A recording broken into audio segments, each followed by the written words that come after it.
Di sebuah rumah sederhana yang tampak tenang dari luar, hidup seorang perempuan bernama Nadira, yang setiap harinya belajar menelan kenyataan bahwa ia tinggal di tempat yang kehilangan hangat sejak lama.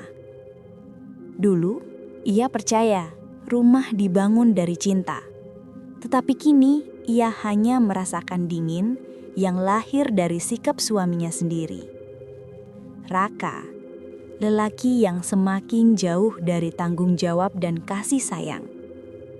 Di antara hiruk-pikuk kewajiban yang harus ia pikul sendirian dan rengekan kecil Alika yang merindukan sosok ayah, Nadira perlahan menyadari bahwa diamnya bukan lagi bentuk kesabaran, melainkan cara tubuhnya meminta pertolongan.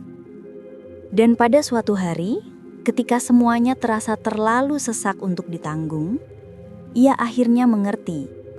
Terkadang, untuk bertahan hidup, seorang harus berani pergi.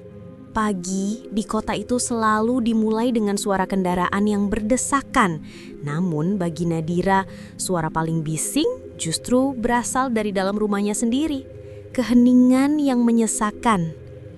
Ia berdiri di dapur, menyiapkan sarapan sederhana sambil sesekali melirik ke arah ruang tamu. Di sana, seperti biasa, Raka duduk membungkuk dengan mata terpaku pada layar ponselnya.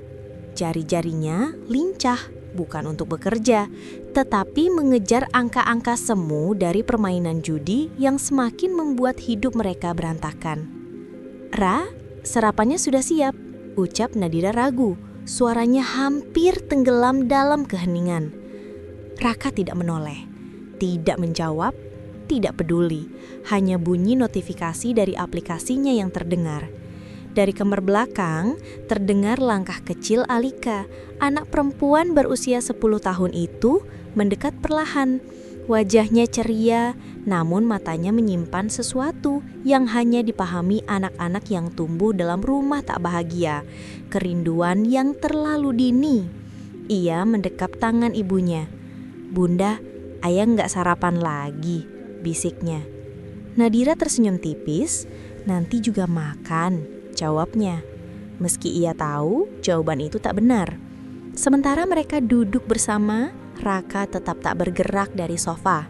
Ibu Raka, Bu Rara, keluar dari kamar dan langsung memandang ke arah putranya dengan kebanggaan yang sulit dimengerti.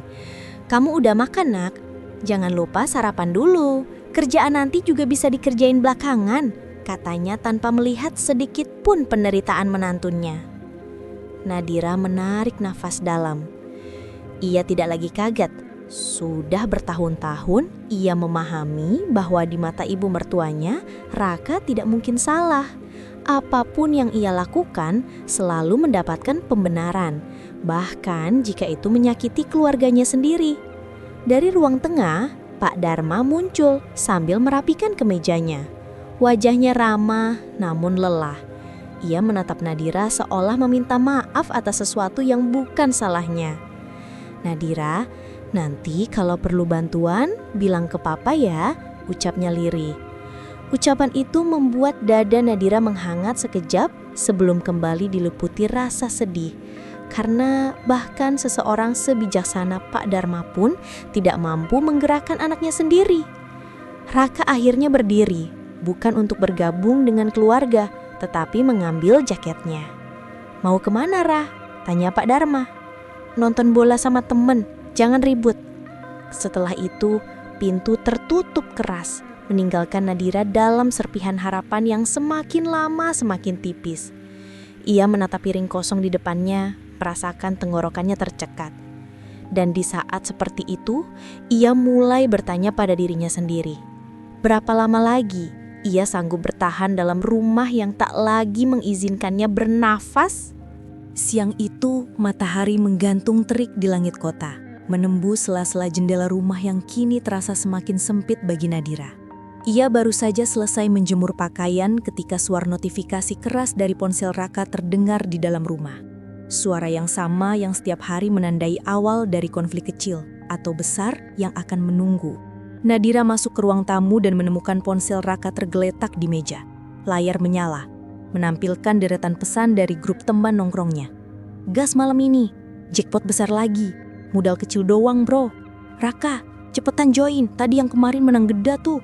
Nadira menutup mata sebentar, tenggorokannya terasa panas. Ia tahu sekali lagi uang belanja mereka akan dipertaruhkan tanpa pikir panjang. Belum sempat ia menyentuh ponsel itu, suara langkah cepat terdengar dari arah kamar. Bu Rara muncul dengan tatapan mempertanyakan. Kamu ngapain pegang-pegang HP Raka? Suaranya meninggi, mempertahankan ketidakpercayaan yang sejak dulu tertuju pada menantunya. Saya cuma mau matiin notifikasi bu, terlalu berisik, terlalu ikut campur kamu tuh. Urusan laki-laki jangan dipegang, nanti Raka marah kamu sendiri yang repot. Nadira terdiam, ia menunduk, mencoba menahan kata-kata yang menekan dadanya.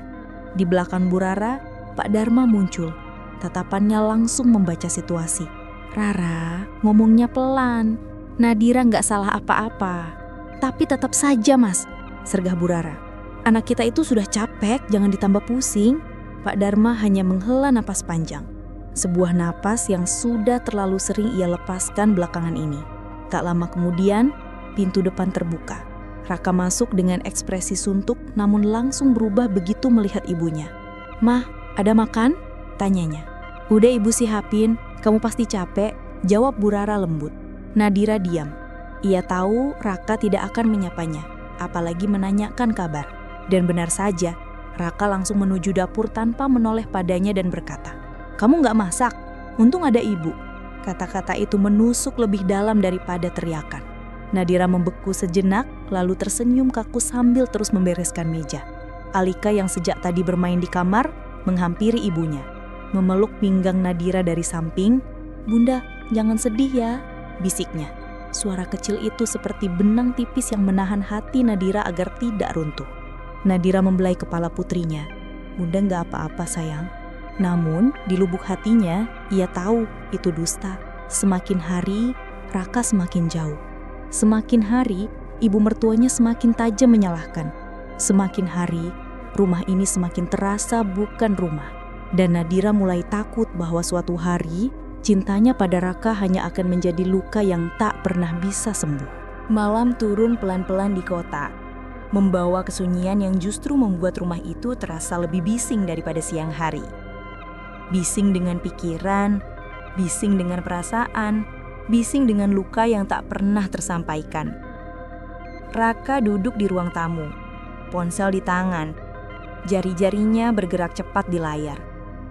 Matanya berbinar, binar yang tidak pernah lagi diarahkan pada istri dan anaknya, hanya pada notifikasi game, taruhan, dan pesan teman-temannya. Dari dapur, terdengar suara piring disentuh lembut. Nadira sedang mencuci sisa makan malam keluarga, sisa yang hanya disentuh Pak Dharma dan Alika. Raka menolak makan masakannya. Alasan yang keluar setiap malam hampir selalu sama. "Kok rasanya beda? Kamu gak fokus ya masak?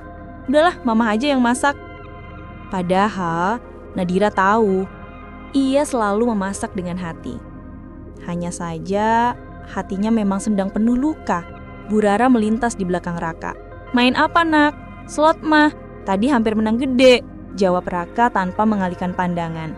"Bagus, semoga hoki kamu, biar rezeki lancar," kata Bu Rara bangga, tanpa sedikit pun menyadari apa yang sebenarnya sedang menjerat anaknya. Pak Dharma dari kursi lain hanya menggeleng pelan. "Tapi jangan kebablasan, Rak, hati-hati." "Ah, Bapak nggak ngerti," balas Raka ketus. Nadira mendengar itu dari dapur. Air di bak cuci berhenti mengalir. Kepalanya menunduk. Sudah jauh berbeda. Laki-laki yang dulu ia pilih dengan penuh cinta, kini tenggelam dalam dunia yang tidak pernah bisa ia sentuh. Dunia penuh ilusi kemenangan dan rayuan adrenalin semu. Alika mendekat ke tempat ayahnya, membawa buku gambar yang baru ia warnai. "Ayah, lihat gambar Alika dong," katanya kecil. Raka tidak menjawab, tidak menoleh, tidak mendengar. Alika menunggu beberapa detik, lalu lebih lama, sampai akhirnya ia menatap ibunya dari jauh. Nadira menghapus tangannya dengan kain, berjalan mendekati putrinya, berjongkok dan melihat gambar itu sambil tersenyum. "Bagus banget sayang, Bunda bangga," Kenapa ayah nggak mau lihat? Suara Alika pecah. Pertanyaan yang Nadira takutkan. Pertanyaan yang terlalu berat untuk anak seusia itu. Nadira memeluknya. Ayah lagi sibuk ya, mungkin nanti. Tapi Alika tahu, anak itu selalu tahu. Dan matanya berkaca-kaca saat ia kembali ke kamar. Bu Rara melihat itu, namun alih-alih merasa bersalah, ia malah melirik Nadira dengan sinis. Itu anak kamu tuh, Dir. Jangan dibikin manja. Raka lagi fokus, jangan diganggu. Nadira menahan napas. Itu bukan manja, itu rindu. Rindu akan seorang ayah yang seharusnya hadir. Pak Dharma berdiri mendekat, menepuk bahu Nadira lembut. Sabar ya nak, katanya lirih. Sekali lagi, Nadira hanya tersenyum. Senyum yang pelan-pelan mulai tampak seperti seseorang yang terbiasa terluka. Malam semakin dalam. Raka masih terpaku pada layar. Dan untuk pertama kalinya sejak menikah, Nadira merasa betul-betul kesepian. Bahwa meskipun ia berada di dalam rumah yang penuh orang, ia tetap seperti tidak ada. Rumah itu hampa. Dan kehampaan itulah yang perlahan menggerogoti fondasi cintanya. Pagi datang tanpa kehangatan. Matahari memantul lembut di jendela ruang makan, namun rumah itu terasa dingin, lebih dingin dari malam sebelumnya. Alika duduk di kursinya, seragam sekolah rapi, rambutnya dikuncir 2. Ia mengaduk-aduk roti dengan sendok, padahal roti itu jelas tidak perlu diaduk. Itu adalah cara seorang anak menutupi gelisah. Nadira menyiapkan bekal kecil, memastikan isi kotak makanan serapi mungkin. Ia berusaha tersenyum setiap kali menoleh ke putrinya. Tapi senyum itu makin sulit bertahan. Raka belum bangun, atau lebih tepatnya baru tidur subuh karena kalah lagi bermain judi online semalaman. Ia tidak peduli pada rutinitas rumah, tidak peduli pada istri yang menanggung beban, tidak peduli pada anak yang sudah terlalu sering menunggu kasih sayang. Bu Rara keluar dari kamar dengan daster bunga-bunga, wajah segar seolah tidak ada masalah. Dir, kopi panas mana? Biasanya udah jadi jam segini, ucapnya tanpa mengucap terima kasih. Nadira langsung bergerak mengambilkan, meski sebenarnya ia masih memegang bekal Alika.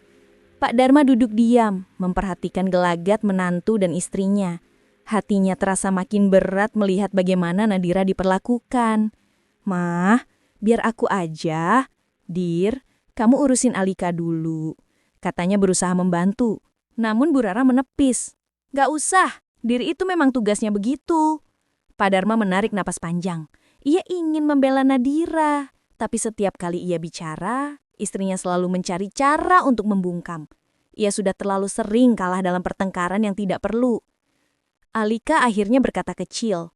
Bunda, ayah, nggak antar Alika lagi hari ini. Nadira terdiam. Pertanyaan itu kembali menusuk. Kayaknya ayah masih capek sayang. Jawaban paling aman yang bisa ia berikan. Tiba-tiba suara bentakan terdengar dari kamar. Dira, mana sarapan gue? Semua kepala menoleh. Nadira buru-buru menuju kamar sambil membawa trei makanan. Tapi bahkan sebelum ia masuk, Raka sudah keluar dengan wajah kusut, kaos terbalik, rambut berantakan. Ini rumah atau hotel sih? Masa gua harus nunggu segini lama? Nada suara Raka tinggi, tanpa memikirkan Alika yang menelan ludah ketakutan. Bu Rara ikut menimpali. Iya, istri kok nggak sigap gitu. Pak Dharma menatap Nadira, matanya meminta maaf. Ia sudah tak mampu lagi menghentikan badai. Nadira mencoba menjelaskan, suara lirih. Aku lagi siapin bekal Alika, Kak. Jadi, alasan kamu tuh kalau nggak mampu jadi istri bilang, bentak Raka. Roti di tangan Alika jatuh ke piring, suara kecil yang cukup untuk membuat Nadira merasakan dunia runtuh sedikit demi sedikit. Sudut bibir Raka terangkat mengejek. Istrinya yang dulu ia jaga, kini jadi sasaran emosi tanpa pikir. Dan ibunya menepuk bahunya, mendukung setiap sikap buruk itu. Nadira tidak menangis. Ia tidak punya tenaga untuk itu. Tapi pagi itu, untuk pertama kalinya, sebuah ketakutan berubah menjadi tekad. Jika ini berlanjut, Rumah ini tidak akan lagi menyelamatkan siapapun. Dan retakan yang selama ini ia sembunyikan, akhirnya terlihat jelas oleh semua orang, termasuk dirinya sendiri. Malam turun berlahan, menutupi kota dengan lampu-lampu jalan yang berkedip redup. Namun di dalam rumah kecil itu, lampu ruang tamu justru terlalu terang, seolah-olah menerangi kegelisahan yang tidak bisa disembunyikan oleh siapapun. Nadira duduk di ujung sofa, tubuhnya lelah, matanya sembab. Hari itu terlalu panjang, terlalu penuh dengan kata-kata yang seharusnya tidak diucapkan. Alika sudah tidur di kamar. Setelah Nadira menemaninya sampai mimpi membawa gadis kecil itu pergi dari ketegangan rumah. Di meja, ponsel Raka kembali bergetar. Notifikasi dari grup yang selalu membuat dada Nadira menegang. Bro, modal dikit gas. Tadi teman kita menang 3 juta. Jangan telat. Raka mana? Ayo join. Tidak sampai semenit, ponsel Raka berbunyi lagi. Kali ini suara panggilan. Nama di layar, Doni Warkop Atas. Nadira menutup mata. Ia tahu, Raka tidak akan menghabiskan malam ini di rumah. Pintu kamar terbuka. Raka keluar sambil merapikan jaket dan menyelipkan rokok ke saku. Nagira, gue keluar bentar, katanya datar. Keluar kemana?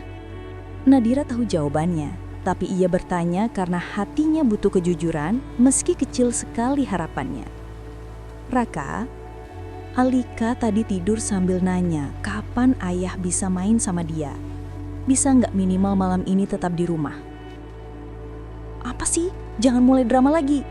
Raka meraih ponselnya dengan gerakan keras. Gue pusing sepanjang hari, jangan lo tambah-tambahin. Pusing karena apa? Nadira bertanya pelan. Karena kali judi lagi. Raka berhenti, matanya merah, bukan karena menangis, tapi karena marah. Lo nguping hidup gue? Ia mendekat, suaranya rendah namun tajam. Urus diri lo sendiri, jangan ikut campur. Dari arah dapur, Bu Rara muncul. Kamu kenapa bendak-bentak Raka? Dia itu suami kamu, Dir. Jangan bikin suasana panas. Nadira menutup mata sejenak. Selalu begitu. Selalu ia yang salah. Selalu ia yang dituding penyebab keributan. Bu, saya cuma ngajak ngobrol Raka, itu saja. Tapi Bu Rara malah melangkah maju, suara meninggi. Tamu itu istri, bukan polisi. Jangan kontrol anak saya. Pak Dharma muncul tak lama kemudian, wajah letih. Rara, udah, jangan besar-besarin. Mas, kamu tuh selalu membelain menantu. Raka itu korban tekanan kerja, korban keadaan. Tekanan kerja? Padahal Raka sudah 6 bulan tidak bekerja. Nadira merasa ingin tertawa, tawa getir yang tercekik di tenggorokannya. Raka menatap ibunya, lalu menatap Nadira dengan dingin. Udah, gue pergi, jangan nunggu. Ia berjalan menuju pintu. Nadira berdiri cepat. Raka, tolong, setidaknya lihat Alika sebentar sebelum pergi. Raka tidak berhenti, tidak menoleh, tidak peduli. Pintu tertutup keras. Bunyi itu bergema lebih lama daripada yang seharusnya, memantul di dinding-dinding rumah yang sudah terlalu lama menyaksikan luka. Nadira berdiri kaku, dingin, kosong. Bu Dara memutar bola matanya. Sudah, Dir, jangan lebay. Laki-laki itu memang butuh waktu keluar. Kamu tuh terlalu nuntut. Pak Dharma melihat menantunya, wajahnya penuh iba. Dir, maaf ya, Bapak nggak bisa banyak bantu. Nadira tersenyum tipis, senyum yang lebih seperti luka terbuka. Tidak apa-apa, Pak. Saat kedua mertuanya masuk kembali ke kamar, Nadira duduk di lantai, kepala menunduk, dada sesak. Dalam kesunyian malam, untuk pertama kalinya sejak menikah, sebuah pikiran muncul begitu jelas. Aku harus menyelamatkan diriku dan Alika. Itu bukan ancaman, bukan kemarahan. Itu adalah kebenaran yang sudah terlalu lama ia tahan. Dan malam itu, tanpa suara, hati Nadira pecah. Tapi dari pecahan itu, sesuatu tumbuh. Keberanian yang selama ini hilang. Pagi itu rumah terasa sepi, namun bukan sepi yang menenangkan. Sepi yang menggantung seperti kabut, menutupi setiap sudut ruangan dengan ketegangan tak terlihat. Nadira bangun dengan mata bengkak, bekas tangis semalaman tidak bisa disembunyikan. Ia berusaha bergerak seperti biasa, menyiapkan sarapan, memandikan Alika, mengatur seragam. Namun semuanya terasa lebih berat, lebih lambat, lebih menyakitkan. Ketika ia sedang menata roti di piring kecil Alika, suara pintu depan terbuka pelan. Raka pulang. Dengan bau asap rokok menyengat, mata merah, dan wajah kusut karena begadang semalaman, jaketnya lusuh, rambut berantakan, dan langkahnya goyah sedikit. Bu Rara yang baru keluar dari kamar langsung menyambut dengan senyum lega, seolah anaknya baru pulang dari perang. "Raka, kamu pulang juga, Nak?" Nada suaranya penuh kekhawatiran manja yang tidak pernah Nadira dapatkan. Raka mengangguk tanpa bicara, langsung berjalan menuju kamar tanpa menoleh ke siapapun. Nadira menyalan ludah. Ia ingin bertanya apakah Raka baik-baik saja, tapi hatinya menolak. Seringkali, kebaikan hanya membuatnya semakin diinjak. Alika muncul dari kamar, melihat ayahnya sekilas. Ayah pulang. "Udah sayang, tapi ayah lagi capek," jawab Nadira sambil merapikan rambut putrinya. Tak lama kemudian suara keras terdengar. "Bruk!" Raka membanting sesuatu di kamar. Bu Rara berlari kecil. "Raka? Kenapa?" Raka membentak. "Uang gue hilang. Siapa yang pegang?" Nadira langsung menegang. Ia tahu yang dimaksud Raka. Uang yang ia sisihkan semalam sebagai modal judi. Uang yang seharusnya tidak ada di rumah. Uang yang seharusnya bukan prioritas keluarga. "Dir, kamu yang pegang ya?" Raka keluar dari kamar. Tatapannya menusuk penuh tuduhan seakan Nadira adalah pencuri. Nadira menggeleng cepat. "Enggak, Kak. Aku nggak sentuh apa-apa. Kamu selalu bilang enggak. Tapi uang itu di meja. Sekarang hilang." "Raka, aku benar-benar nggak berhenti bohong." Suara Raka menggema, membuat Alika spontan memeluk kaki Alika. Bu Rara ikut menyambar. "Raka, pasti uang itu diambil sama Nadira. Siapa lagi?" "Bu, saya enggak." "Sudah, kamu itu dari kemarin bikin anak saya stres." Nadira ingin bicara, tapi setiap kata yang keluar langsung ditabrak amarah mertua dan suaminya. Pak Dharma masuk dari teras, wajahnya pucat. "Raka, jangan asal nuduh. Nadira itu nggak mungkin ambil uang. Dia bukan tipe begitu." "Bapak nggak tahu apa-apa," bentak Raka. Pak Dharma terdiam, namun tetap berdiri di depan Nadira seperti tameng tua yang mulai rapuh. Raka kembali menggeledah tas Nadira. Ia membuka laci dapur, bahkan mencari di lemari, membongkar tanpa rasa hormat. Nadira berdiri membeku, tubuhnya gemetar. "Kak, tolong berhenti. Aku nggak ambil apapun." Raka menatapnya tajam, tatapan yang dulu pernah membuat Nadira jatuh cinta. Tapi kini, tatapan itu dingin, tajam, dan menyakitkan. "Kalau bukan lu, siapa lagi? Alika." Suara Raka meninggi, membuat anak kecil itu menjerit takut. "Jangan bawa Alika." Nadira spontan berdiri di depan putrinya. "Dia anak kecil, Kak." Raka menunjuk Nadira dengan jari gemetar marah. "Gue muak," katanya sambil memalingkan wajah. Ia menendang kursi hingga terbalik dan berjalan keluar rumah dengan langkah keras. Bu Rara mengejar sambil ngomel, menyalahkan Nadira sepanjang jalan. Beberapa detik kemudian, rumah kembali sepi. Tapi sepi yang ini memekakkan telinga. Alika menangis terseduh di pelukan Nadira. "Bunda, ayah marah terus. Alika takut." Nadira memeluk anaknya erat. Ia menahan tangis sekuat mungkin. "Bunda di sini sayang. Tenang, Bunda nggak akan ninggalin Alika." Pak Dharma mendekat pelan. "Dir, kamu kuat nak. Tapi kalau semua ini terlalu berat, kamu boleh cari jalan keluar." Nadira menatap laki-laki tua itu, dan untuk pertama kalinya sejak lama, ada seseorang yang benar-benar peduli padanya. Hatinya akhirnya berbisik pelan. Sudah cukup, sudah terlalu cukup. Itu bukan lagi sekadar pikiran, itu peringatan, itu permulaan dari perubahan. Hari-hari berikutnya tidak menjadi lebih baik. Jika ada yang berubah, justru semakin buruk. Raka semakin jarang pulang. Kalaupun pulang hanya untuk mengambil uang, mengganti baju, lalu pergi lagi. Tidak ada percakapan, tidak ada perhatian, tidak ada sisa rasa hormat yang tersisa untuk Nadira maupun Alika. Bu Rara semakin berani menyalahkan Nadira untuk hal-hal kecil. Kesalahan kecil seperti gelas retak, cucian yang belum sempat disetrika, bahkan suara sendok jatuh, semuanya bisa menjadi alasan untuk memarahi menantu yang tidak pernah ia terima sepenuh hati. Dan Pak Dharma, ia semakin sering terdiam lama, entah karena sedih atau lelah melihat rumahnya semakin asing. Pagi itu Nadira pergi ke pasar sendirian. Ia membawa uang yang sangat terbatas, memilih sayuran satu persatu sambil menghitung apakah cukup untuk 2 hari ke depan. Raka tidak memberikan uang belanja lagi. Bahkan saat Nadira meminta, ia hanya menjawab, "Gue juga lagi susah." Padahal semalam ia kalah ratusan ribu di judi online. Selesai berbelanja, Nadira berjalan pulang membawa 2 kantong kecil.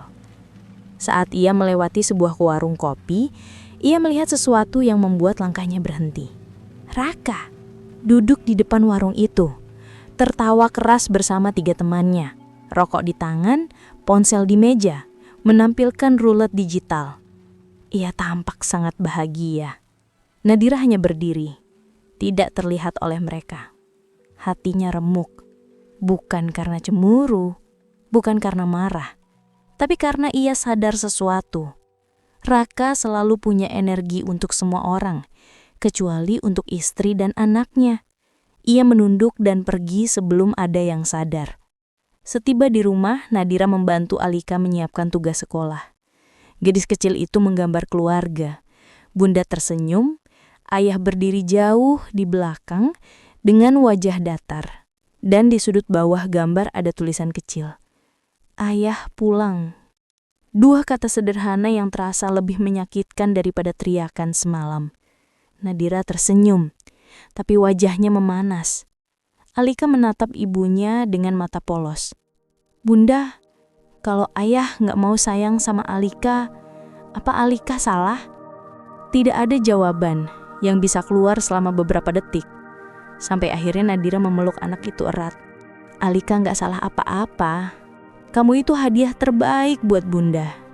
Alika mengangguk pelan, tapi matanya berkaca-kaca. Saat itulah suara pintu belakang terbuka. Pak Dharma masuk setelah menyiram tanaman. Ia melihat Nadira memeluk Alika, dan entah bagaimana, ia tahu ada sesuatu yang berubah hari ini. "Dir, kamu kelihatan beda hari ini." "Iya, Pak."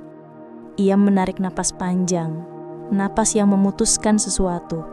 "Pak, boleh tanya sesuatu?" "Tentu, Nak." Nadira menatap laki-laki tua itu dengan tatapan yang sudah tidak bisa dibohongi lagi.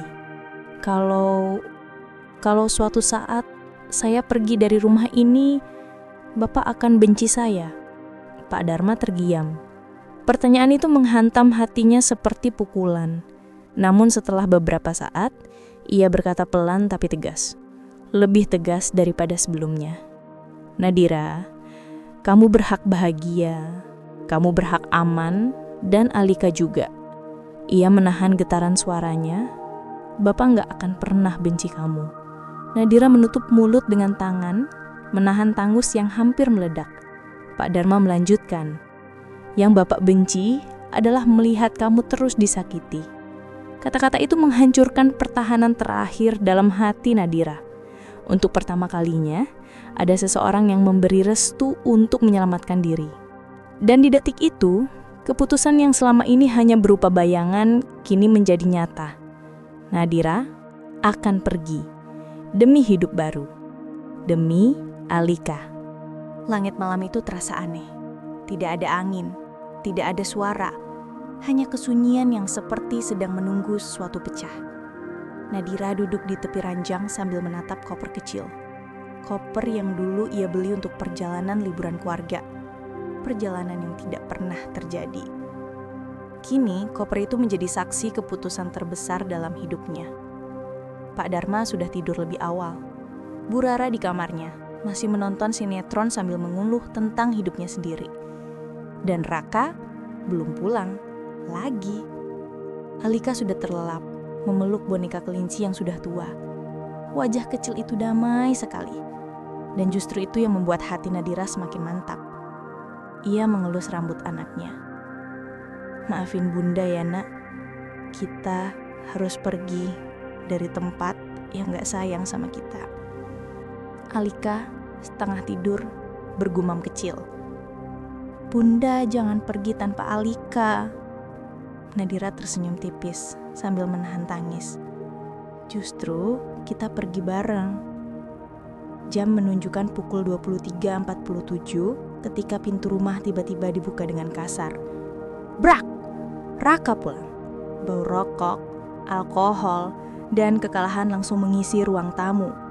Ia berjalan dengan langkah limbung, wajah marah, pertanda bahwa ia kalah lagi dalam judi online. Dir, mana uang yang kemarin gua taruh di laci? Nadira keluar dari kamar, berdiri di ambang pintu. Uang apa? Aku gak lihat apa-apa. Jangan bohong sama gue. Raka menendang kursi. Lu yang paling sering megang laci. Nadira menghela nafas. Ia sudah tidak punya tenaga untuk berdebat. Aku istri, tapi kamu gak pernah jadi suami. Raka membeku. Kata-kata itu menamparnya lebih keras daripada kemarahannya sendiri. Beberapa detik kemudian, ia tertawa pelan dan dingin. Terserah lu mau ngomong apa. Yang jelas lu gak kemana-mana. Lu cuma bisa hidup di sini. Kata-kata itu, ironisnya, justru memastikan satu hal. Nadira memang harus pergi malam ini. Raka masuk ke kamar depan. Sesaat kemudian, terdengar suara benda dibanting. Entah ponsel atau gelas. Nadira tidak menunggu lebih lama. Ia kembali ke kamar, mengangkat Alika yang masih tertidur, mengambil koper kecil dan membuka pintu perlahan-lahan. Namun sebelum ia melangkah keluar, suara lembut terdengar dari ruang tamu. Nadira, Pak Dharma berdiri di sana, mengenakan sarung dan kaos putih. Matanya sembab, entah karena baru bangun atau sudah menunggu. Nadira menunduk. Pak, saya harus pergi. Pak Dharma mendekat, mengusap kepala Alika. Ia menatap Nadira lama, dengan ekspresi ayah yang melepaskan anaknya untuk keselamatan lebih besar. Bapak ngerti. Ia menahan suara agar tidak pecah. Pergilah, jangan lihat ke belakang, dan jangan kembali kalau Raka belum berubah. Nadira menggigit bibir, menahan tangis. Terima kasih, Pak. Pak Dharma memasukkan uang kecil yang ia simpan di kantong sarungnya ke dalam tangan Nadira. Ini mungkin gak banyak, tapi setidaknya bisa bantu kamu mulai langkah baru. Nadira langsung menangis. Tangis yang selama ini ia tahan berhari-hari, berbulan-bulan. Pak Dharma tidak berkata apa-apa lagi. Ia hanya membuka pintu dan berkata, "Selamat jalan, Nak." Nadira melangkah keluar. Untuk pertama kalinya, udara malam terasa seperti kebebasan. Dan saat pintu itu tertutup di belakangnya, hidup lamanya pun ikut tertutup. Terminal kota itu tidak terlalu ramai malam hari, tapi cukup untuk membuat Nadira merasa ia bukan satu-satunya manusia di dunia yang sedang berusaha kabur dari luka. Lampu-lampu putih pucat memantul di lantai, dan suara pengumuman dari pengeras membuat suasana tampak lebih asing dari biasanya. Nadira duduk di bangku besi sambil memangku Alika yang sudah terbangun. Anak kecil itu mengucek matanya, melihat koper kecil, lalu melihat wajah ibunya yang sembab namun berusaha tersenyum. "Bun, kita mau kemana?" Nada suaranya polos, tidak menghakimi, hanya ingin tahu. Nadira mengusap pipi anaknya. "Kita mau cari tempat baru, sayang. Tempat yang bikin kita tenang." Alika mengangguk pelan, dan tanpa bertanya lagi, ia menyandarkan kepala di dada ibunya. Seolah dunia baru yang tidak ia mengerti ini cukup aman, selama ada ibunya. Di sisi lain kota, rumah keluarga itu tiba-tiba menjadi sunyi. Pak Dharma duduk di kursi ruang tamu sambil menatap pintu yang baru ia tutup. Ada luka yang ia sembunyikan, tapi juga ada ketenangan, karena ia tahu ia melakukan hal yang benar. Dari lantai atas, terdengar suara pintu dibuka keras. "Pak, Nadira kemana?" Itu suara Raka. Pak Dharma tetap diam. Raka turun dengan mata merah dan langkah kacau. "Pak, Jawab, mana Nadira? Bawa-bawa anak gue pula. Pak Dharma akhirnya menatapnya. Tatapannya tidak marah, justru hampa. Seperti seseorang yang sudah terlalu lelah mencintai. Dia pergi karena kamu, Kak. Apa maksud Bapak? Bapak udah lihat semuanya. Kamu gak kerja, kamu nyakitin istri kamu bikin anak kamu takut. Kamu bukan suami, bukan ayah, kamu cuma nyusahin. Raka terhenyak, seperti tidak percaya ayahnya sendiri mengatakan itu. Bapak gak boleh ngomong gitu. Raka menepuk meja. Gue cuma lagi terpuruk, semua orang bisa salah. Pak Dharma bangkit dari kursinya. Suaranya rendah tapi sangat tegas. Orang bisa salah benar, tapi kamu memilih untuk terus salah. Dan orang lain yang kamu sayangi, terus kamu jadikan korbannya. Untuk pertama kalinya, Raka tidak membalas. Hanya terdiam. Dan ketakutan kecil muncul di wajahnya. Dia pergi buat hidup, Kak. Pak Dharma melanjutkan. Kalau kamu gak berubah, kamu gak bakal bisa nyusul. Sementara itu di terminal, bus jurusan pinggiran kota tiba dengan suara mesin berat. Nadira menarik napas panjang. Ini langkah pertama. Langkah yang berat, tapi pasti. Ia mengangkat koper, lalu menggandeng Alika. Anak kecil itu bertanya pelan. Kalau ayah cari kita gimana, Bun? Nadira menahan napas sejenak. Kalau ayah nyari, ayah harus berubah dulu. Ia tersenyum, meski matanya berkaca-kaca. Dan kalau ayah nggak berubah, berarti kita memang lebih baik jauh dari sana. Alika mengangguk pelan. Kali ini lebih mantap. Seolah ia ikut mengerti bahwa ketenangan tidak selalu datang dari rumah yang sama. Mereka naik ke bus, lampu-lampu kota mulai menjauh. Lalu perlahan menghilang.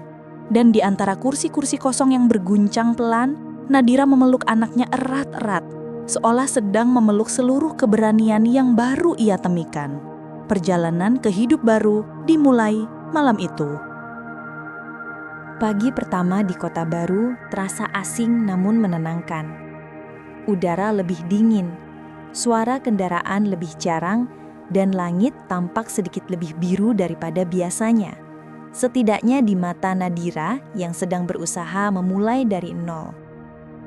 Ia dan Alika turun dari bus, membawa 2 koper dan 1 harapan besar yang belum sepenuhnya berbentuk.